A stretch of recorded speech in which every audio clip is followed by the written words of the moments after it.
Everyone আসসালামু আলাইকুম। চলে আসলাম তোমাদের জন্য পুঁই শাক ও মাছের একটি রেসিপি নিয়ে। আজ আমি চিংড়ি মাছ দিয়ে না, অন্য একটি মাছ দিয়ে রান্না করব। তো তার আগে আমি শাকগুলো সাথে ডাঁটা ও আলু কেটে নিব। অবশ্যই সবগুলো কেটে নিয়েছি, এবার ধুয়ে নিব। তো এর মাঝে বলতে চাই যে শাক রান্নার রেসিপি দেখানোর পাশাপাশি তোমাদেরকে আমি এর সম্পর্কে একটি বিশেষ ইনফরমেশন দিব। অবশ্যই পুরো ভিডিওটা দেখতে হবে এর জন্য। তো শাক এবং ডাঁটা ধুয়ে নেওয়ার পরে যে মাছ দিয়ে আমি রান্না করব সেটাও কয়েকবার পানি পাল্টে পাল্টে ধুয়ে নিয়েছি। এবার হলুদ লবণ মাখিয়ে নেব। হলুদ লবণ মাখানো মাছটাকে আমি তেলের ভিতরে ভেজে নেব। অবশ্যই গরম তেলে দিতে হবে, নইলে কিন্তু কড়াই থেকে তোলা খুবই কষ্টকর হয়ে যাবে। তো মাছগুলোকে তেলের ভেতর দেওয়ার পর আমি এপিট ওপিট উল্টে ভেজে নিব। তো মাছগুলো ভাজার পরে সেই মাছের তেল দিয়ে আমি শাকটাকে রান্না করব।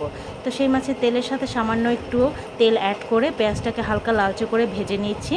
তারপরে দিয়ে দিলাম আদা রসুনের পেস্ট, হলুদ গুঁড়ো, মরিচ গুঁড়ো ও স্বাদ মতো লবণ। তো লবণ দেওয়ার পরে মশলাটাকে আমি ভালো করে কষিয়ে নিব। একটা জিনিস সবসময় মনে রাখবে, ভালো রান্নার জন্য অবশ্যই মশলা কষানোটা খুবই ইম্পর্টেন্ট একটা কাজ। তারপর মশলা কষানো হয়ে গেলে সব ডাটাগুলো আমি কষিয়ে নিব।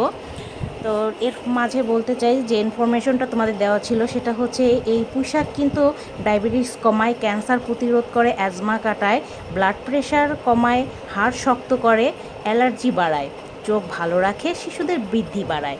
তো এত উপকারিতা, এছাড়াও আরও অনেক উপকারিতা আছে। তো এক ভিডিওটা তো আসলে বলা সম্ভব না, তো অন্য কোনো এক ভিডিওতে বলবো। তো দেখাই যাচ্ছে যে শাকগুলো দিয়ে দিলাম, ডাঁটাটা ভালো করে কষানো হয়ে গেছে। শাকগুলো আমি ভালো করে কষিয়ে নেব। তো মোটামুটি শাক কষানো হয়ে গেছে, তারপরে আমি পরিমাণ মতো পানি দিয়ে দিলাম এবং দেওয়ার পরে মাছগুলো দিয়ে দেবো। তার আগে কিছু কাঁচামরিচ দিয়ে দিচ্ছি। কাঁচামরিচগুলো দেওয়ার পরে মাছগুলো দেওয়া হয়ে গেছে। এবার দেখো কত সুন্দর হয়েছে।